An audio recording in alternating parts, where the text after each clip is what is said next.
Guess what's back? Business and Brews, where real business talk meets real people, and always fueled by a good brew. This time we're going podcast first, bite-sized, insightful, and built for conversations you'll want to share. I'm your host, Matt Pierce, founder and CEO of Immediate, and I'll be sitting down with leaders, entrepreneurs, and friends to talk about leadership, growth, and the stories that make business worth talking about.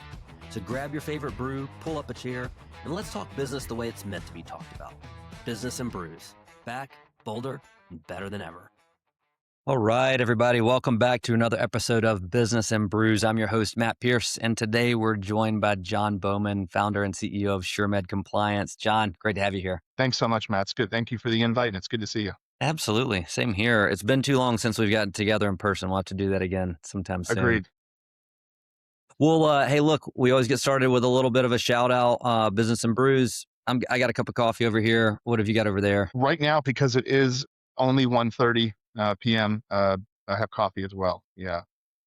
If you caught me another 6 hours from now, you might see a Negroni, or you might see me with a glass of Judge Roy Bean's bourbon, which is made by David Gibson, Birmingham's David Gibson, who now moved to Faro. Yeah, that's I've had that a few times. Pretty good stuff. I actually, unless I'm in a social setting, I've had noticed the impact drinking was having on my sleep during the week, but I like bourbon too much to give it up altogether. So I don't drink during the week anymore. But since it is a Friday while we're recording this, I'm already thinking about the old fashioned I'm going to have tonight. So it won't. I don't have any Judge Roy Bean at home. Dave needs to drop some off for me, but I'm going to have something tonight. But what coffee are you drinking? Do you want to give me a shout out? Yeah, let's give a shout out to Refuge Coffee Roasters right here in Fairhope, Alabama. Okay. This is a special blend that they do here from Columbia. Yeah, I'm sold on Refuge. They roast the beans right here in town, and it's fantastic. Awesome. Good stuff. Always like when you get having a good local coffee shop that you can pop into, and especially those that have a bunch of good different options. There's a bunch around Birmingham that I frequent. And so the one I'm having today, actually, one of the other guests was telling me about this. It's Laird Superfood. It's got functional mushrooms in it. By the end of this, I'm just going to be so dialed in. It's just going to be crazy. Yeah, exactly. My washboard is not quite as nice as his, but listen, if all I was doing was surfing as a job and brewing coffee, I'd probably be in a lot better shape, a lot less stressed for sure. Well, man, I've gotten to know you over the past few years. Always enjoy our conversations, and thought it'd be good to have you on here and share a little bit about your story and what you guys are doing. I know there's some really cool stuff going on and lots of growth happening. So, if you don't mind, I'd love for you to share a little bit about your background and what's brought you to today at SureMed Compliance. Yeah, thank you, Matt. Well, where to start? As a kid, I just remember thinking if I could just learn to work on an engine, I would be doing just fine because cars always break. I remember our car being broken a lot when I was a kid, and I just thought if I could work on an engine, I guess that's where when you're young, you're always thinking about what you're going to do. I agonized over that as a kid. I don't know if everybody else was like that. I worried so much about whether I was going to be able to make a living and all that sort of stuff. And, so I got right into the workforce. I was actually in the military for 4 years, was in the Coast Guard. Prior to that, I was an amateur boxer. I fought for 10 years at pretty high level as an amateur. And then, learned quite a bit from that. And actually, my boxing coach was one of my biggest mentors. Was a guy named Ned Pollock, who was very successful in the business world. He was a World War II veteran, actually, that landed on Ohio Beach on Normandy on D-Day. Normandy, wow. No longer around, but was a big influence on me, and ended up going in the military to help pay for college. So did the Coast Guard. I guess that counts as military for some people, depending on who you ask. If you ask a Marine Corps guy, they will not. They do not think that counts. But did that for 4 years. Went to University of Florida after that, and really kind of took 6 years to get a degree in history and religion. So still kind of didn't really know what I was going to do. And I think working for, I came out, I worked for Big Pharma for years, and doing that for years was I think the impetus to, sort of to move me into starting businesses. Started to learn healthcare quite a bit and how it worked and how physician behavior changed depending on different strategies and tactics and things that we employed. And and then just realized how powerful relationships were. Hmm. And knowing that, that in the area that I was, I had very good relationships and could sort of steer business however I wanted. And that sort of led me to start thinking about starting companies. So SureMed was not my first company that I started. Started one company that did not do very well, small company with another buddy of mine, and then was a founding member of a school called Inspiration Academy down in Bradenton, Florida, that right next door to IMG, that competes with IMG Academy, sort of a Christian version of IMG, if you will. And learned a lot from the people that were from the people around me there on starting something, a startup. And this a school, there's so many different aspects of that, that a lot of transferable sort of skills for any business. Did that with my wife Kendall, and then right around that time was when the opioid epidemic was really raging, and that was when we were personally affected by that in many ways. And so we set out to try and fix it. And that was the sort of a mission that I had, was to try and solve the issue of the opioid epidemic. And that's where SureMed was born out of. Hmm. It's neat. It's always fun to me to hear kind of the path to get to where someone is today. And I know we're gonna dig into SureMed a little bit more here in a minute. Is there, if we think back to your first company, I know you mentioned you had one that didn't work.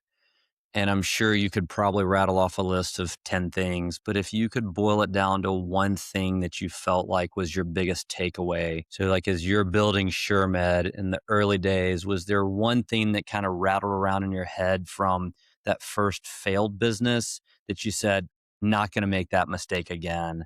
Any like major takeaway that you could share here? For some reason, and I don't know where it comes from, I was a pretty confident kid. I And bet it and came I from the boxing ring is it where probably had it something came to do with it. Yeah, I mean, it's probably something to do with it. But I was a confident kid, and I think there's a degree of delusion that every founder has.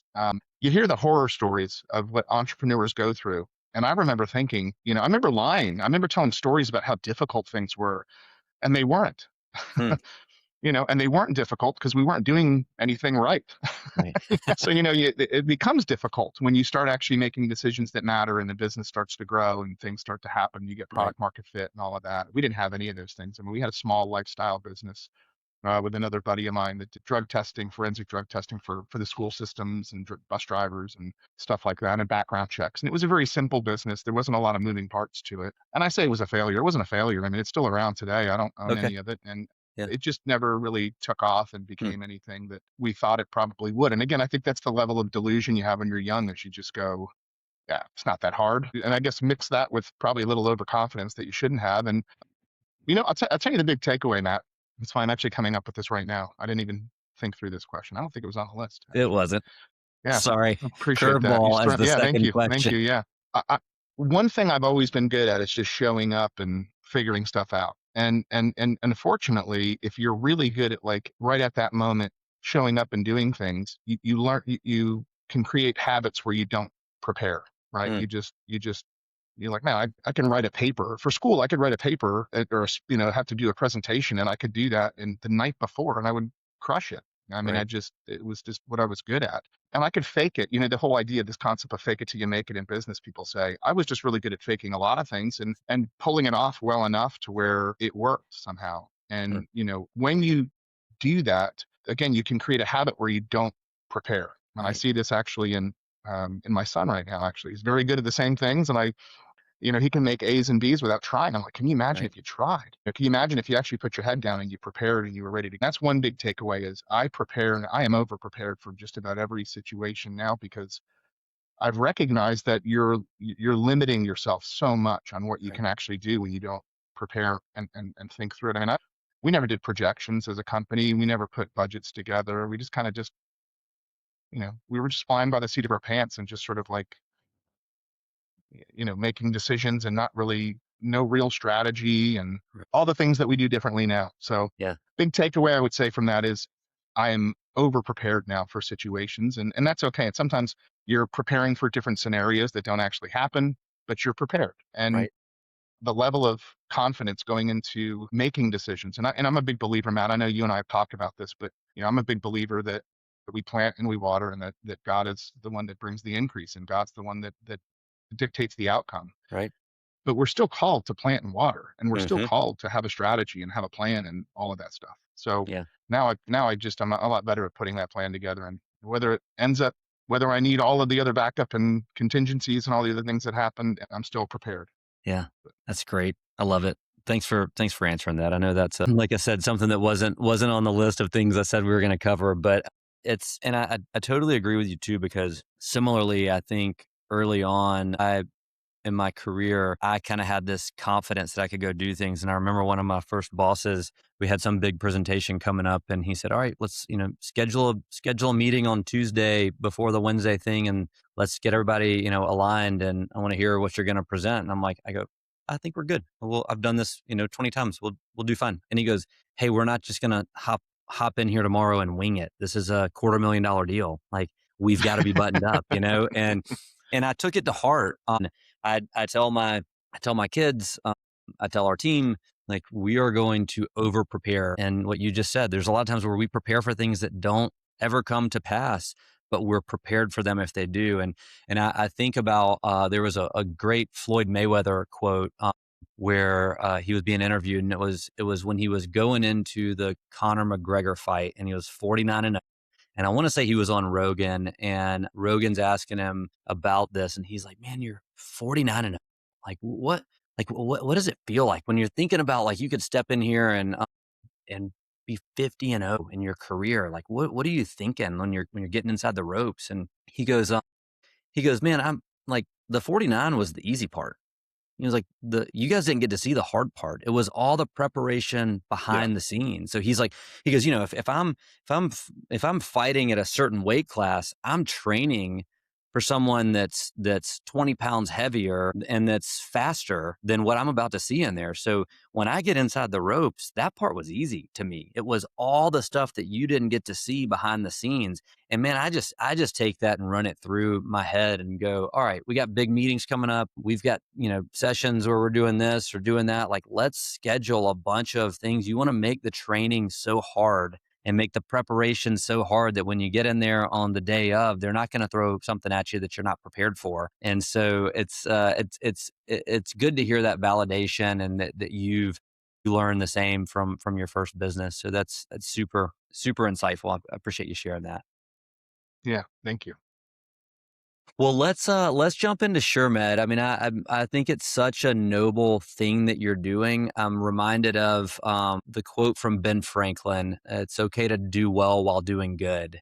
And I know that your business is doing well, you're growing, but you're also doing a lot of really good things for the world. And so I'd love for you to kind of, if you're cool with it, give just the 30, 60-second elevator pitch of what you guys do, and then Yeah. let's go from there and just jump into the deeper dive of how you guys are impacting the world. Yeah. Thank you, Matt. Well, the first thing is the opioid epidemic has changed quite a bit. It's really an overdose epidemic. And when we say opioid epidemic, your brain kind of goes to thinking about just prescription opioids. And it started there. And so, there's a big issue still going on. People are still dying at alarming rates. We have seen a little bit of that taper off, and we're hopeful that it continues to do so. But we're still nearing 100,000 overdose deaths a year. It started this big epidemic started because of overprescribing of very powerful medications in patients with vulnerable populations, and the doctors were not spending the time to really kind of figure out those vulnerabilities and figuring out the risk factors. And a lot of it wasn't even the doctor's fault. Healthcare has moved into healthcare is being delivered so fast now because it has to be, because of declining reimbursements and because of a lot of other pressures and market sort of conditions, that doctors are forced to see 30 to 40 patients a day. They didn't used to have to do that. You used to be able to spend 30 minutes, 45 minutes with your doctor. You're lucky to get 5 now. And because of that, and in any other disease state, it's malpractice, but in pain, it's deadly, because you've got these powerful substances that can not only kill the user, but it could kill others in their hands. And so that's where the opioid epidemic started.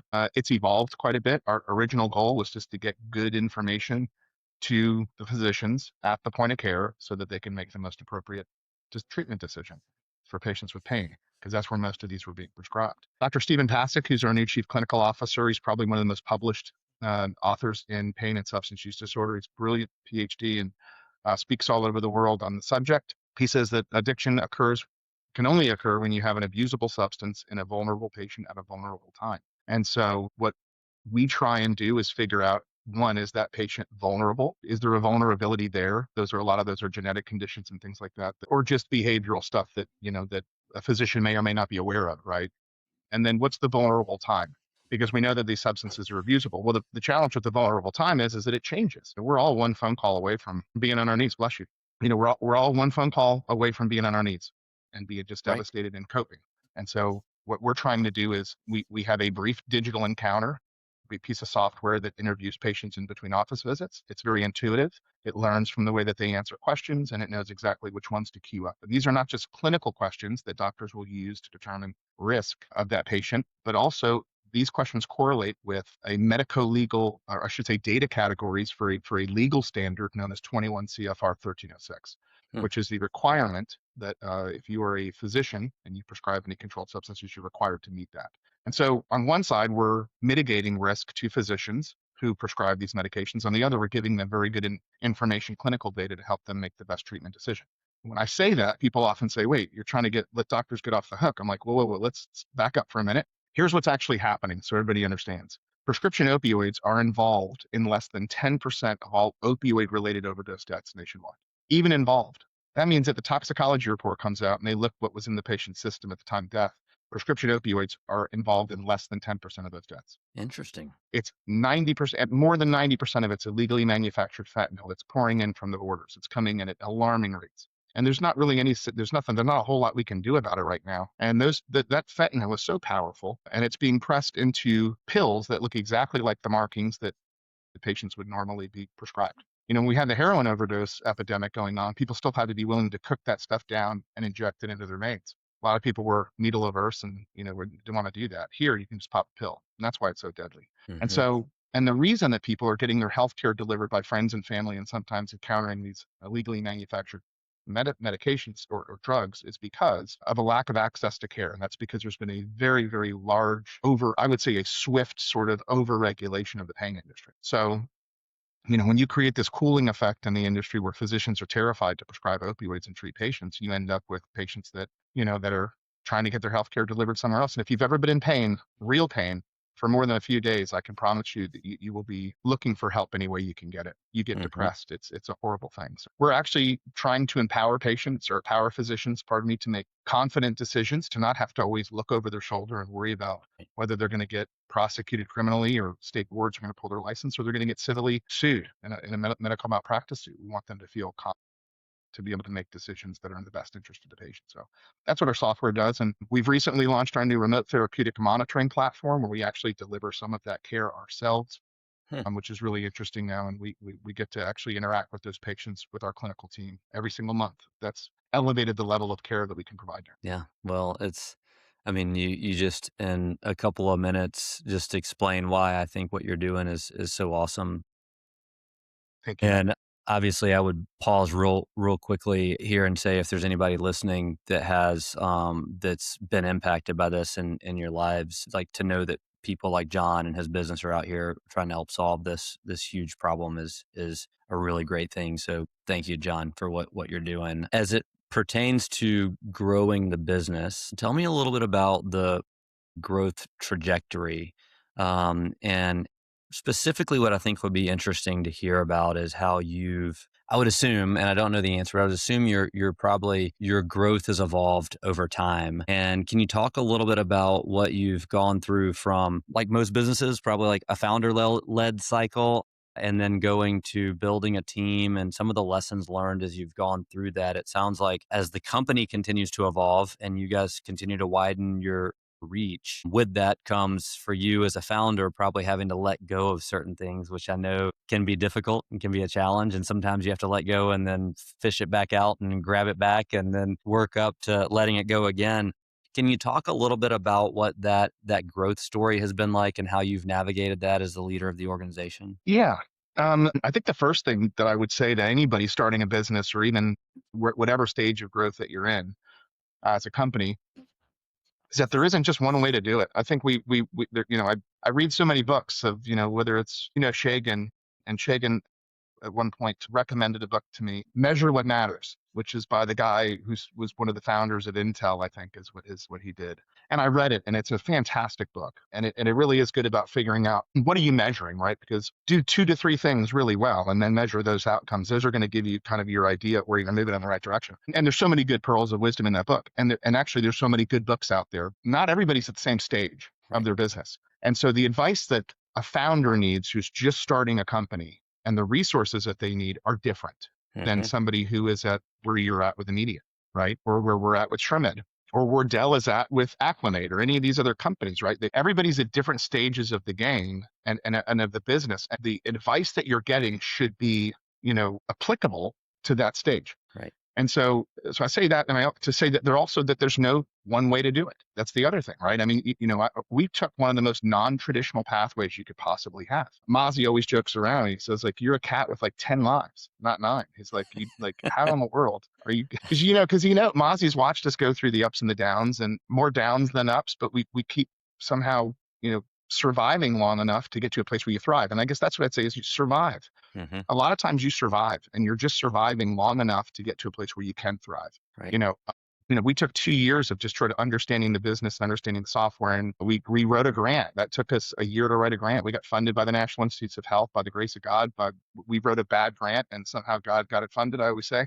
And then we spent 3 years doing clinical research, with the University of Florida to validate that software. That's 6 years, right? We're a 10-year-old company. 6 of those years, we're not commercializing anything. You look at other companies that do. I know people that have started companies and exited for hundreds of millions of dollars in 6 years, right? I mean, right. And here we are, taking this very different pathway. And so what it looks like, we're poised right now to be a market leader in remote therapeutic monitoring within the next 12 to 18 months. I mean, we've got 3 million patients that touch our software, for crying out loud already. And we've got this new, we could contracts from some of the largest healthcare organizations in the country that want to do remote therapeutic monitoring. And our biggest issue now is how do we scale and hire and grow and do all of that? Well, we didn't get there overnight, and we hit a ton of dead ends to figure out what our revenue model actually was. So I think one thing, I would say, to anybody listening, a little pearl of wisdom here is there is no one way to do it. Everybody's path's different. And if you have your eyes on somebody else's company and your eyes, and I'll tell you that in life in general, if you have your eyes on your neighbor's plate, you have your eyes on their house and their car, and you want this and that, you want what everybody else has. I'm a firm believer that God has something for each of us. And I don't think it's the same. And I don't think it should be the same. Right. And so, and then I would also say that, when you finally get to a place where we're at right now is in a big growth stage, but we still have to be very careful, because when you grow this fast, you could implode. Sanjay Singh, who you know well, who's been a dear friend and mentor of mine for years, said, John, you're going to get to a place where you're not going to worry about dying of starvation. You're going to die of indigestion, and you're going to eat too fast, and it's going to happen. And that's sort of where we're at. We're in a stage now. We have to be very careful and strategic about how we grow. And so, but again, our revenue model now looks different than what it was 3 years ago. And it looks different than what we thought it was going to be 5 years ago and 6 years ago and 7 years ago. It just changes. Yeah. I have a friend of mine that said, I've never seen anybody that pivots more than you. And I'm like, well, I think that's the name. Actually, I had another person that actually, said I was an idiot for all the times I pivot. Made a joke about it. But at the end of the day, that's what business is. I mean, anybody who's built a business knows you are constantly pivoting. Right. It isn't, you are, what it looks like is chaos. Yeah. It looks like chaos, but what it actually is that you are de-risking a company. You are failing fast. You're getting to the no just as fast as the yes. So you know where to go. And we've been fortunate enough to stay afloat, for 10 years now to find our way finally, and to where we have got a run rate now that'll put us at mid-market within the next 12 to 18 months, which is just a huge praise report for a company that I remember we made our first $1 million, and I was like, I can't believe the company made $1 million in a year. That's insane. Right. You feel like, oh my gosh, how did you do that? And now you're looking, we're looking at, how do we, get to mid-market and continue to sustain the growth and continue to keep the mission at the forefront of everything we. Yeah, that's great. Well, I'll tell you, as you were saying that, one of the things that I heard that I think is a kind of, seems like it underpins everything that you're doing, which is to surround yourself with really smart people. Yeah, besides the guy who that's a called great you an point. idiot. And who actually maybe he may be right. I don't know. He may be Well, a he's really right. smart I am guy. an idiot. He is right. I am an idiot. There's no doubt. I would never defend myself on that. I will say, I mean, shoot, every entrepreneur has some idiotic moments. So he may not be completely wrong there. But the names that you said are people that I put like in the top ring of success and thoughtfulness, and the kind of people that you want to be mentoring you as you're listening to this, to hear, like, read between the lines a little bit to the answers. Like when John's answers are going about this and this and this, but then he starts intertwining, here's people that I talked to about this. What I'm really hearing is I seek wise counsel, Yeah. right? Because there's a delicate balance for a founder to have too many cooks in the kitchen, but also to have the right cooks in the kitchen. And to also have the ability to go talk to people who have been there, done that, where you can learn from their successes and their failures. And the people that you talk about have had a lot of both. And so I do think that's a really important aspect of it as well. Matt, I can't overstate that, and I'm glad you picked up on that. That was not my intention, what I was saying, but it was more just a name drop because I wanted everybody to think I'm important. I hope, I hope everybody who's hearing this, that's what they got out of it. Man, that guy's important. Look at all of the names he just dropped. He runs in good But circles. this guy's so popular. But no, but I think it's a good point, right? I mean, look, I even prior to us actually starting to record, I'm like, Matt, I really want to run some ideas by you. um, because of where you're at. I mean, and I want to, and there's some, with, I was just actually just saying with the growth we're having, I know that you've been in that place, you know, you've been where we're at, and I want you to help me understand some things. And so I think, it's so interesting. I was just having this conversation with somebody in my office before we jumped on this call. We always look at like software or I should say problem solving in general. We have a framework for how we do it. And I think it's a simple framework. I think the simpler you can make things, the Right. the better off, or I should say, the more more you can execute on. But we always look at the problem. We say, okay, what output would solve this problem? What is the output that would solve this problem? Because we think of it as like software is nothing more than, or technology, for instance, is inputs, or input or inputs, synthesis, calculation, and output, right? It's what you put in and how you synthesize that data, and then what does the output look like, and who does it go to, and how does it, so all of that in healthcare especially, that's how we think about it. Well, in your own life, how do you think about that? I mean, what inputs do you have in your own life? Charles Fred from TrueSpace, we did the TrueSpace cohort up in Denver, and Charles is an incredible mentor to a lot of big businesses. Charles says that if you want to look at the perfect formula to build a business, to build your business, all you have to do is look backwards. It's like, look at your business right now. If you ever wanted to show somebody, if you like what you see, and if you don't like what you see, you have the perfect formula. Just look backwards. That formula gets you that business every time, right? And it's the same thing in our own personal lives, right? What are your inputs? We all have voices. You're always going to hear voices. There's good voices. There's bad voices. There's, if you eat Twinkies, cases of Twinkies every day, you probably get diabetes, right? I mean, you know what the output's going to look like. So how do you do it? You have to adjust those inputs. And I cannot stress having the right people speaking into your personal life, but also your professional life. By the way, and I have an incredible group of people that a lot of those people that I mentioned are actually close personal friends as well. And it's hard to distinguish between the two at some point, which I really appreciate. But yeah, the input's really, really important. I think, who are you listening to? Right. That's great. That's great. Well, we're coming up on 30 minutes here. I know we went further off script than staying on, so apologies for that. But it's turned out to be a really great conversation, and for me, and hopefully for everybody listening, just really good to hear some candor from someone who's been through a lot and is standing in front of a huge wave of opportunity. And we wish you all the best. Anything else you're excited about looking forward through the rest of the year? I know you've talked about some big things you're doing. Anything else you're excited about? I mean, the Florida Gators could potentially win it all. We'll know after this Prairie View game. I mean, that's, heavy hitter Prairie View. But Yeah. we did see Wisconsin lose to a 16 seed too. So Right. besides the Florida Gators finally getting a new football coach and looking like we are going to have a decent run at the tournament here, hopefully. No, I mean, we're excited about what we're building here at SureMed. We're excited about the potential of standing up a big healthcare call center in Birmingham potentially here within the next 6 to 12 months, probably somewhere in that neighborhood. Yeah. Yeah, we're just excited the journey God's got us on. We sometimes feel like you're kind of hanging on the back of a motorcycle. You just to look back. Matt, I'll also say, because I know we gotta end this, but I'll just say that if you don't celebrate the little wins along the way, Yeah. and you don't remember, in the Bible, there's whenever somebody was rescued from an army, or whenever they were rescued, when God delivered people, they built these altars so they wouldn't forget it. We have a way here in our company of building these altars as well. We don't actually build structural altars, but we write it down, we pray over it, we remember it.